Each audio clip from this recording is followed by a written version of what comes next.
hermoso canto y agradecer, Señor, que nos enseñas una manera distinta de alabarte, de glorificar tu nombre en esta iglesia. Nos enseñas a rendirnos delante de ti, como dice este canto, a apasionarnos más de ti, a enamorarnos de ti, porque eres bueno y eres amor. Gracias por este tiempo, en el nombre de Jesús, amén, amén. Tenga la bondad de sentarse, hermanos y hermanas. En esta mañana quiero, en primer lugar, como lo hacemos todos los domingos, quiero saludarlos a ustedes, hermanos congregados aquí en este santuario, y también a los hermanos en línea allá donde ellos están en sus hogares o quizás algunos en sus trabajos. Y me da mucho gusto saludarlos en esta mañana, deseando que la palabra de Dios sea edificación para ustedes, puedan crecer en la palabra del Señor. Y hablando de la palabra de Dios, ¿qué les parece si toma su Biblia y todos decimos: esta es la palabra de Dios, yo creo en ella, hay poder en ella, viviremos por ella? Amén. Viviremos por la bendita palabra del Señor. Y me encanta saber que nuestra iglesia, nuestros mensajes, todo lo que hacemos va porque es la palabra de Dios. Si usted nos escucha o está aquí por primera vez con nosotros, le quiero decir que estoy predicando una serie de mensajes para esta época de Cuaresma, como usted ya sabe, que se llaman Regresa al Señor. Estamos viendo en esta serie de mensajes de cerca los acontecimientos que llevaron al Señor Jesucristo hacia la cruz a morir por nosotros. Recordará que hace 2 domingos prediqué Regresa a la oración. El domingo pasado prediqué Regresa de la traición. Pues muchos de ustedes se han de recordar cuando Jesús estuvo orando en el monte de Getsemaní y Judas lo fue a traicionar. Vimos que lo fueron a arrestar y se lo llevaron. Hoy veremos que Jesús ya está acusado, como usted leyó en el Evangelio de Mateo, y ahora a Jesús lo tienen allí en la corte de los sacerdotes y delante del sumo sacerdote llamado Caifás. Y lo acusan de traición, lo acusan de blasfemar contra Dios en el templo. Y le dicen que él está hablando blasfemias, que se está llamando hijo de Dios y todo eso. Por eso el tema de esta mañana, como pueden ver, se llama "No darás falso testimonio". Es un tema bastante interesante y muy profundo. Yo quiero que usted no se desconecte, así que saque su microchip de estar pensando lo que va a hacer después que salga de la iglesia y escuche lo que vamos a hablar. Es muy importante este tema. No darás falso testimonio, eso está en el 8º mandamiento de la ley de Dios. No lo olvide. Dios mismo, si está en los 10 mandamientos de la ley de Dios, es porque Dios lo escribió. Dios lo dijo. Es algo que debe de vivirse, es algo que debe cumplirse. No darás falso testimonio. Si Dios se tomó ese tiempo es porque Dios sabe que es crucial para nosotros vivir los mandamientos de Dios, conocer la palabra del Señor. Él mismo lo escribió, porque Él sabe cómo es el ser humano. Él sabe la naturaleza caída y la naturaleza pecadora nuestra. Tendemos siempre a andar por vista, ¿verdad? Y no por fe. Somos prestos a juzgar y somos prestos a acusar. ¿Qué es lo que hizo Satanás en el jardín del Edén? Recuerda, lo primero que hizo es cambiar lo que Dios había dicho. La palabra diablo quiere decir acusador, traidor, mentiroso. Y siempre se va a valer de esas características malas, malignas, feas en él. Falso testigo. Así engañó a Adán y a Eva en el jardín. Por eso cuando los seres humanos, cuando nosotros tomamos esa actitud de dar falso testimonio, de hablar en contra del prójimo, sabiendo que no es cierto, nos convertimos y hacemos esas características diabólicas. Por eso Jesús llama a aquella gente del entonces, aquellas personas que habían ocupado la casa de Dios, recuerda la casa de Dios, como una cueva de ladrones. Porque cuando damos falso testimonio, cuando no somos lo que Dios nos llama a hacer y hablamos en contra del prójimo, nos convertimos en esa cueva de ladrones.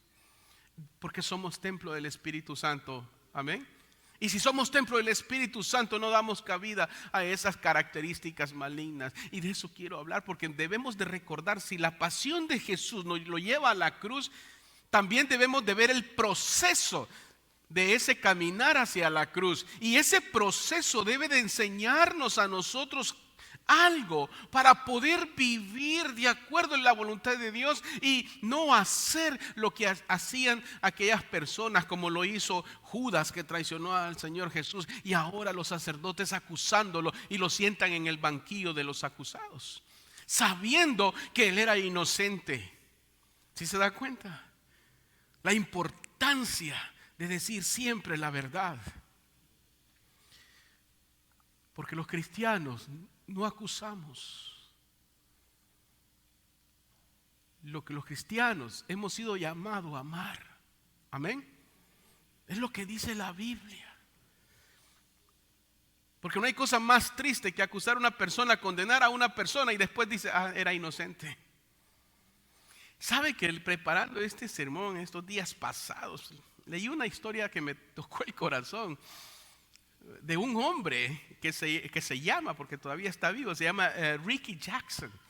Quizás muchos de ustedes no sabrán quién fue Ricky Jackson, yo no sabía.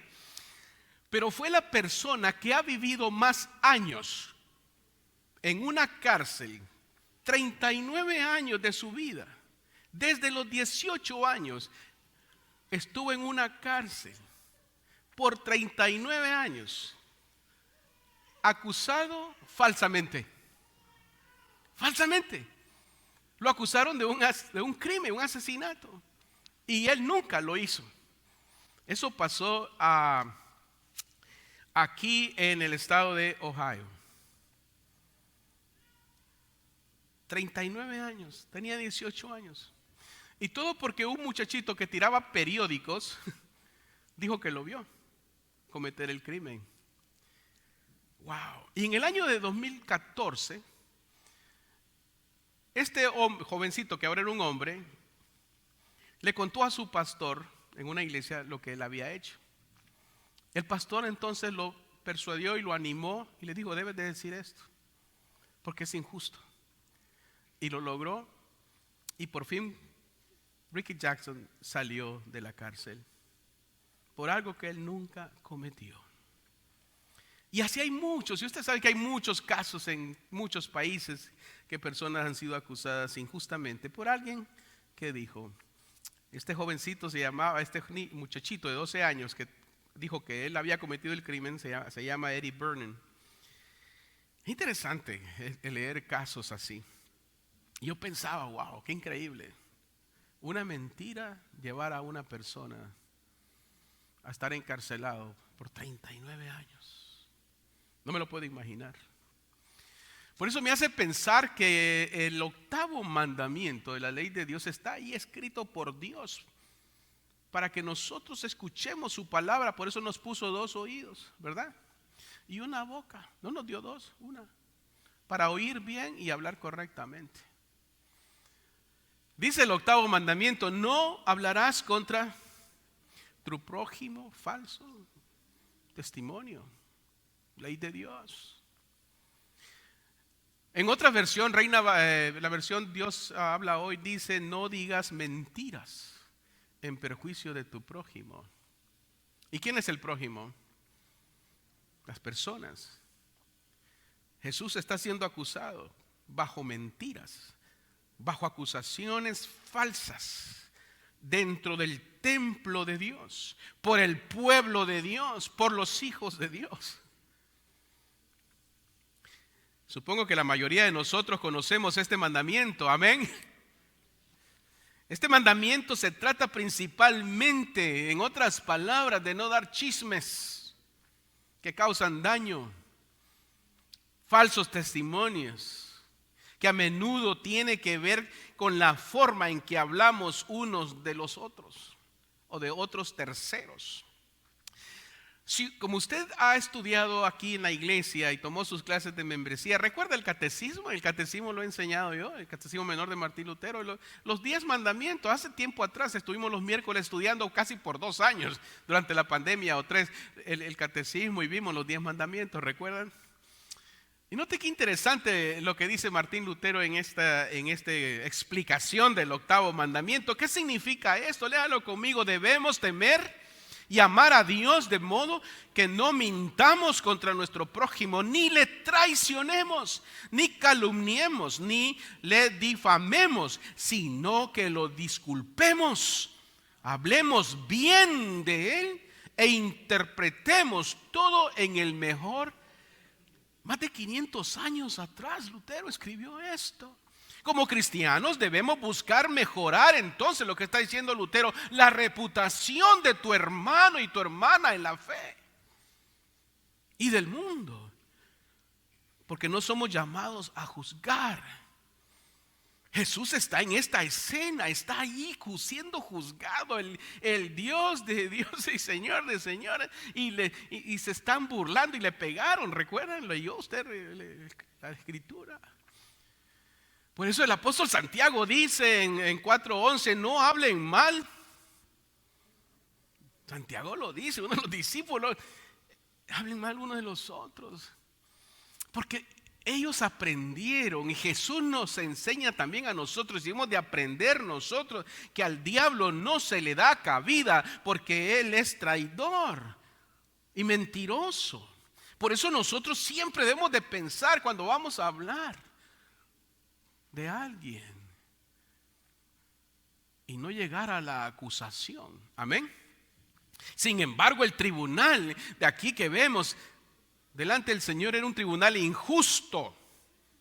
Hicieron todo lo contrario de la ley de Dios en la casa de Dios. Ahora entiendo esto mejor. Jesús fue acusado para que nosotros no fuéramos condenados. Y si alguien, hermanos, alguna ocasión, alguna vez le dice a usted y lo acusa injustamente y lo maltratan en esa acusación, recuerde y nunca olvide que el Señor Jesucristo también fue acusado y Dios hizo justicia y así le hará justicia a Dios a usted también. Así es el amor de Dios. Mire lo que Jesús mismo en su evangelio de Mateo 5, 11 y 12 dice: dichosos ustedes, léalo conmigo, cuando la gente los insulte y los maltrate y cuando por causa mía los ataquen con toda clase de mentiras. Alégrense, no dice pónganse a llorar. No se defiendan, no griten, dice alégrense, estén contentos porque van a recibir un premio. ¿A dónde? Un gran premio en el cielo. Jesús lo sabía. Él no iba a engañarse. Él es verdad. Él sabía que nosotros hablamos mentira. El mensaje central, iglesia, de esta mañana es que observemos estos eventos de cerca y no solamente los miremos como históricos, miremos el proceso del juicio de Cristo y toda su pasión para que hable a nuestro corazón cómo Dios nos invita a venir a Él. Y nos dice, regresa a mí.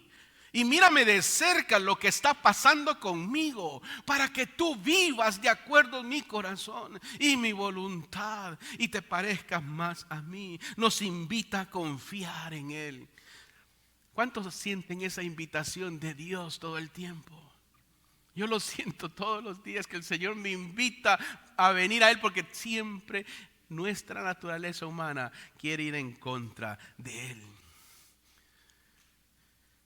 Recuerda, la semana pasada hablamos de Judas, cuando lo vendió, lo traicionó.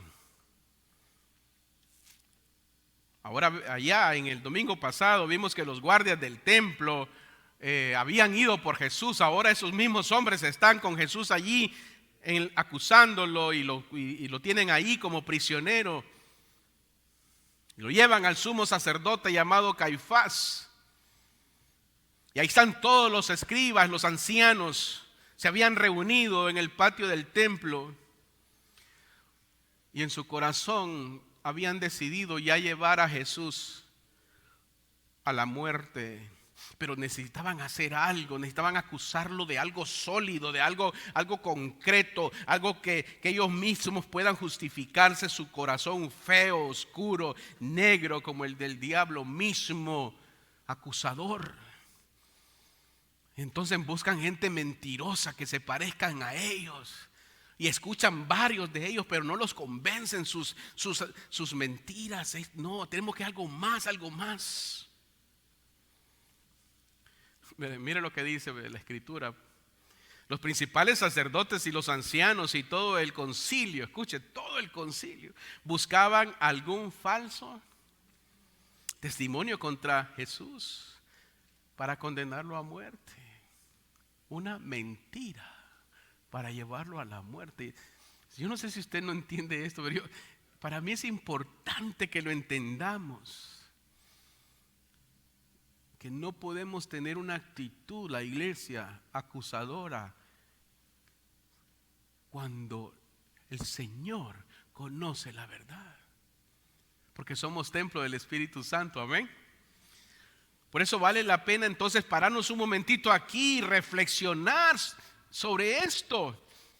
Note que ellos están buscando a alguien que ofreciera una mentira bajo juramento, con la intención de dar muerte al Señor Jesús. ¡Cuán malvado se tiene que ser para estar dispuesto a buscar un testimonio falso para matar y condenar a alguien! Mateo dice en el versículo 60, dice, pero no hallaron, aunque se presentaron muchos testigos falsos, finalmente llegaron 2 falsos testigos.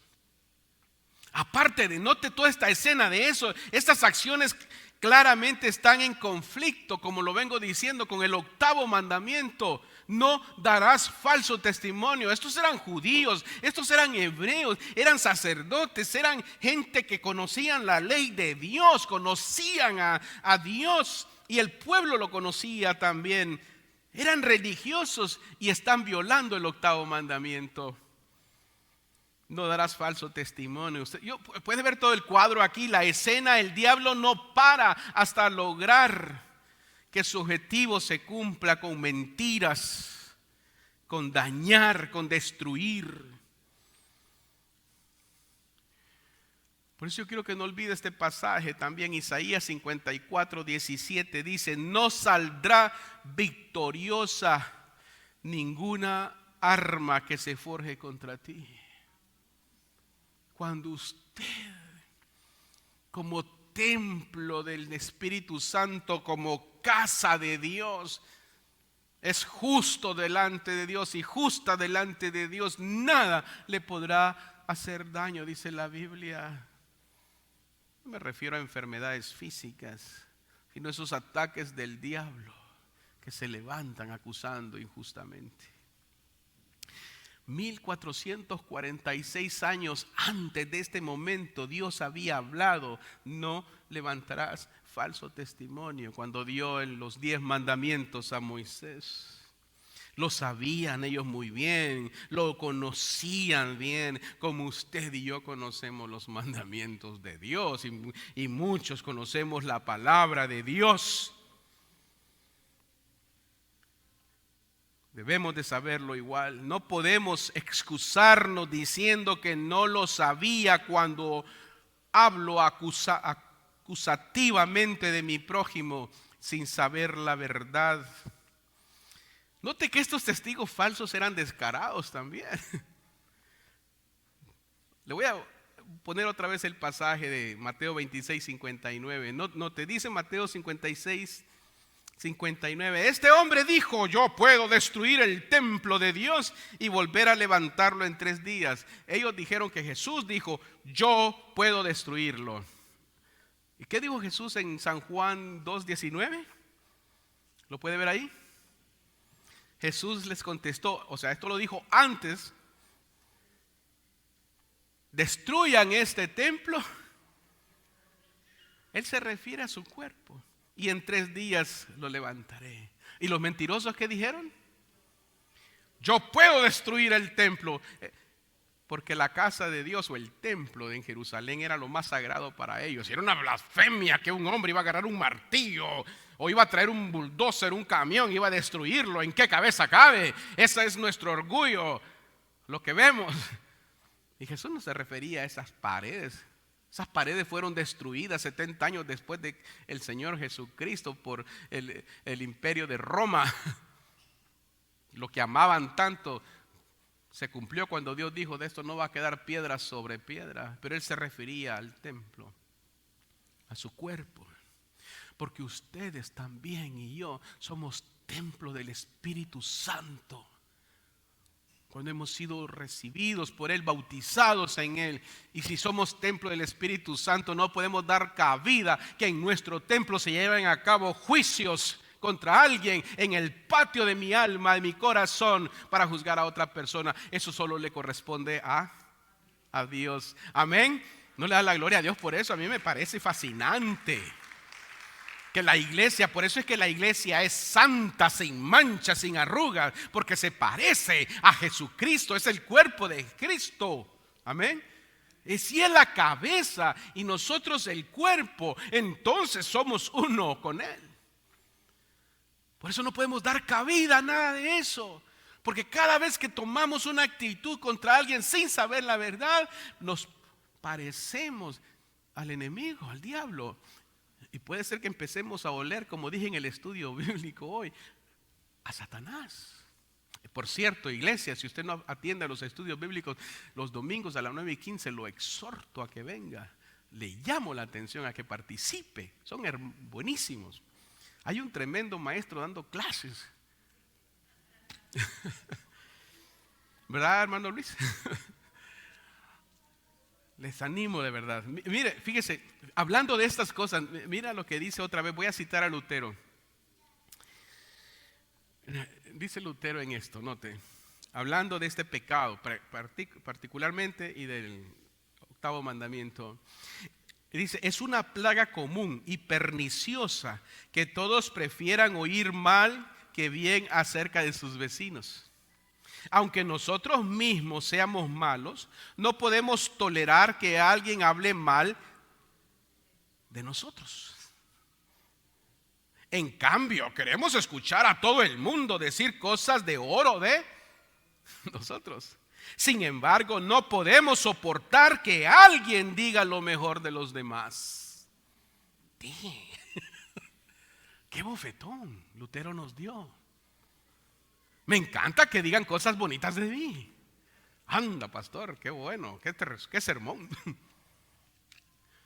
Pero no me gustan cuando alguien dice: pastor, qué bonito el sermón de aquel otro pastor. ¿Sí se da cuenta? Qué fácil caemos. Tendemos siempre a esa. Por eso ahora entiendo por qué Pablo dice: la carne tira al pecado, pero el espíritu hacia Dios. Por eso es que debemos tener cuidado cómo pensamos como iglesia. Y la iglesia del Señor es llamada a ser distinta. Por eso somos luz en este mundo y no oscuridad. Porque pecamos de esta manera, dando falso testimonio contra otros. Queremos que otros queden mal delante de los demás. Y muchas veces somos nosotros los que causamos eso. Y Dios lo está viendo. Por eso la Biblia dice: sean santos porque yo soy santo. Nuestro falso testimonio a menudo consiste en rumores e insinuaciones que pronunciamos contra otras personas. ¿Cómo dice? Cuchicheo, el susurro, que no va con la verdad, sino con las mentiras. Las verdades a medias y las mentiras descaradas que decimos sobre alguien más, directa o indirectamente. Las calumnias y las murmuraciones que con demasiada frecuencia nos deleitamos en compartir. ¿Vistes? ¿Te das cuenta la hermana, el hermano? Estilo telenovelas. Pareciera que vivimos una telenovela mundana todo el tiempo y debemos tener cuidado. Por eso cada vez que tendemos a hacer juicio, piensa en Jesucristo en ese momento, como hizo Él. Damos falso testimonio cuando hacemos juicio contra personas que amamos. Lo dije en el estudio hoy. A veces en nuestro mismo núcleo familiar, contra nuestra esposa o nuestro esposo. Rápido asumimos lo que no sabemos. ¿Por qué estás así, con esa cara? ¿Dónde estabas? Que no estabas aquí cuando deberías de estar acá. Y rápido hacemos juicio antes de preguntar. ¿Está bien todo? ¿Te puedo ayudar? ¿Te veo triste o triste? ¿Sí me explico? Están conmigo, iglesia, para no entrar en detalles. Pero eso pasa, a veces hasta con los hijos, los juzgamos inmediatamente y no les preguntamos. ¿Por qué están así? Algo hiciste, te conozco, mosco. Y no les preguntamos, ¿qué te puedo ayudar? ¿Por qué estás callado y algo te pasa? ¿Puedo saber? El diálogo. A Jesús lo acusaron y él, cuando eran mentiras, él guardaba silencio, así dice la Biblia. Pero cuando era verdad, él respondió. ¿Te llamas hijo de Dios? Le dijo Caifás. ¿Y qué dijo él? Tú lo has dicho. Tú estás hablando la verdad ahora. Por eso nosotros en nuestra familia, en nuestro hogar, debemos de aprender siempre a escuchar. Por eso Dios nos dio, como dije, 2 oídos para oír. Nadie usará la lengua para dañar a su prójimo. Lutero dice, no lo hagas. Parece que todos en algún momento quebramos ese 8º mandamiento como lo hicieron aquellas personas. No lo debemos hacer. Dios nos invita a ser diferentes. Por eso Dios nos dice, deje el impío su pecado y vuelva hacia el Señor, regresa al Señor. Para nunca caer en esa tentación de juzgar y de poner a alguien en el banquillo de los acusados. Porque Dios está interesado siempre en guardar su integridad o mi integridad. Porque Él importa que usted siga brillando como luz en este mundo con la luz del Espíritu Santo. Amén. Mire lo que dice el Antiguo Testamento en Proverbios 22:1. Dice, mejor tener buena fama que muchas riquezas. La buena fama es mejor que la plata y el oro. Cuando Dios te da la buena fama, el diablo la quiere quitar, pero no va a poder. Amén. Por eso es que las personas, cuando usted busca a Cristo y sigue al Señor, y usted no es que por obras, nada de esto, pero usted refleja y lo que hace, lo hace en el nombre de Dios y su vida es diferente. Entonces el mundo lo ve diferente y le dice, ay, mira qué santurrón. Y empiezan a buscarle cosas para destruir su fe. Y al contrario, lo que está pasando es que usted está haciendo la diferencia en ese círculo y está mostrando el amor de Dios. Nunca cambie eso. El diablo no quiere que usted lo haga. Por eso cuando Jesús está ahí en esa escena de la acusación, lo está haciendo para mostrarme a mí que yo en el momento que viva una circunstancia así, no que me manden a una cruz, pero en cualquier cosa, debo de recordar a mi Señor cómo Él actuó. Por eso siempre he dicho y lo vivo, ¿qué haría Jesús en mi lugar? Cristo soportó todo en ese falso testimonio en Jerusalén para reconciliarnos a nosotros con Dios y ganar el perdón de nuestros falsos testimonios. El Señor nos enseña que debemos empoderarnos para hablar lo mejor de los demás y ayudar a proteger la reputación de mis hermanos en la fe. Por eso la Biblia dice: ámense los unos a los otros. El apóstol Pablo, lo vimos en la primera lectura de hoy.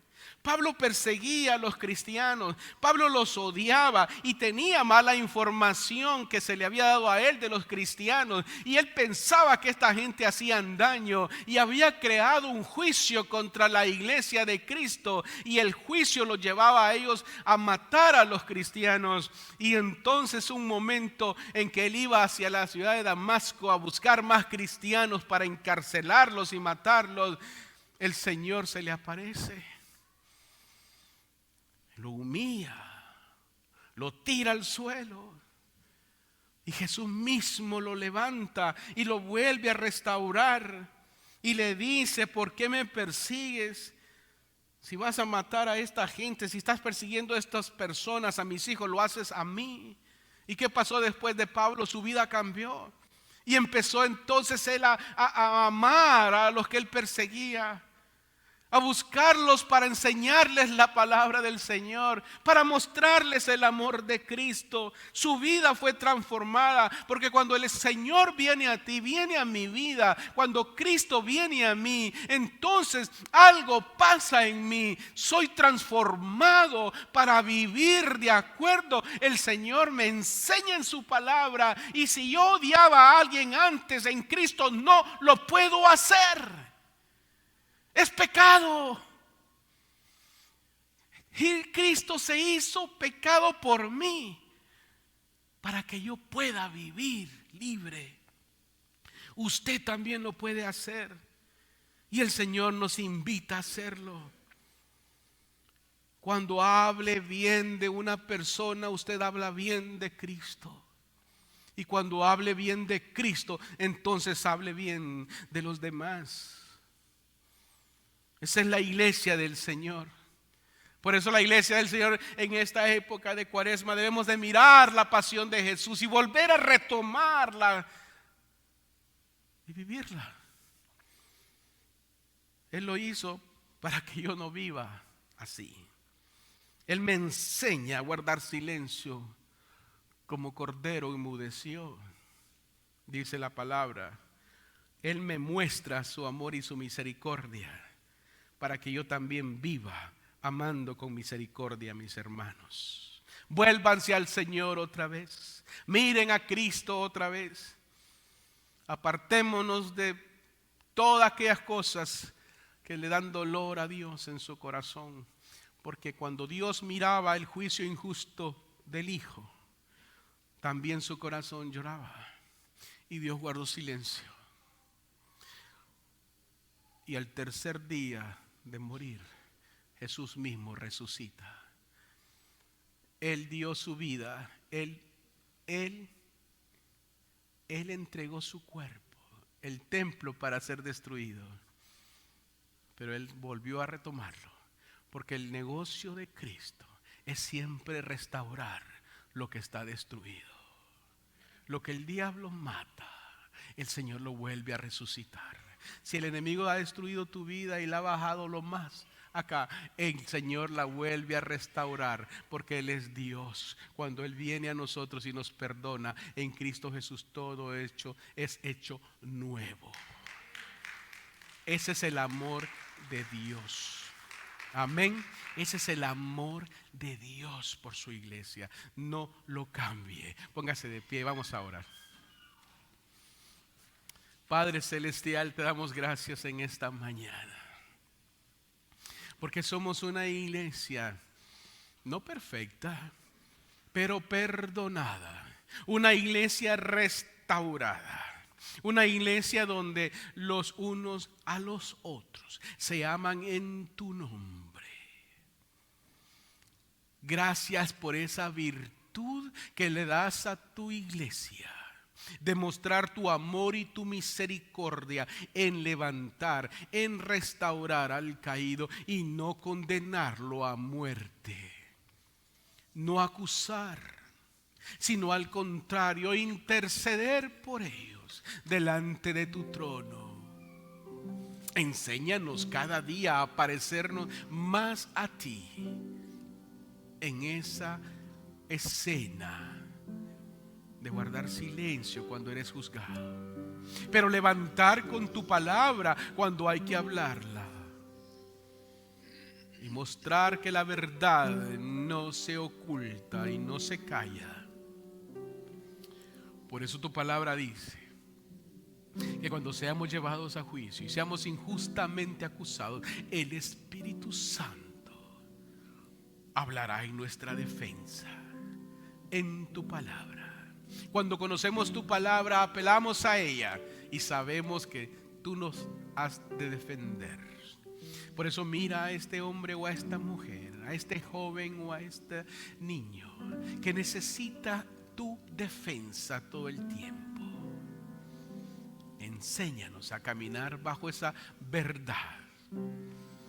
Gracias, Señor Jesucristo. Fortalécenos a todos por igual y enséñanos a amarnos los unos a los otros. Y que en esta pasión que te llevó a la cruz podamos verte de cerca y valorar lo que tú has hecho por nosotros. Gracias te damos. Amén. Mi Dios, dame un nuevo corazón, enamorado de ti, que solo viva para ti. Una manera distinta de hablar y pensar, que tu palabra sea vida en mi vida al andar. Mi Dios, dame un nuevo corazón, enamorado de ti, que solo viva para ti. Una manera distinta de hablar y pensar, que tu palabra sea vida en mi vida al andar.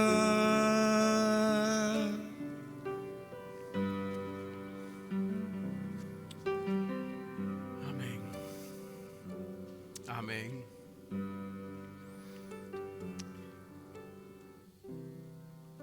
Yo quisiera que en este momento hiciera esto ahí mismo donde está usted. Acérquese a dos personas o tres, aunque sean niños, y dígale a esa persona: siempre oraré por ti, para que el Señor siempre te defienda. Dígalo, retémonos. No importa si es su novia, novio, esposa, sus hijos, pero dos o tres ahí cerca. Te voy a recordar en mis oraciones, aunque sea en esta semana, para que el Señor te defienda. Hágalo. Hágalo. Tenemos que aprender a orar por los demás para nunca caer en tentación. Porque somos una iglesia donde el cuerpo, donde Cristo está presente, amén. Y como podemos orar porque somos el cuerpo del Señor, acompáñenme a estas peticiones especiales.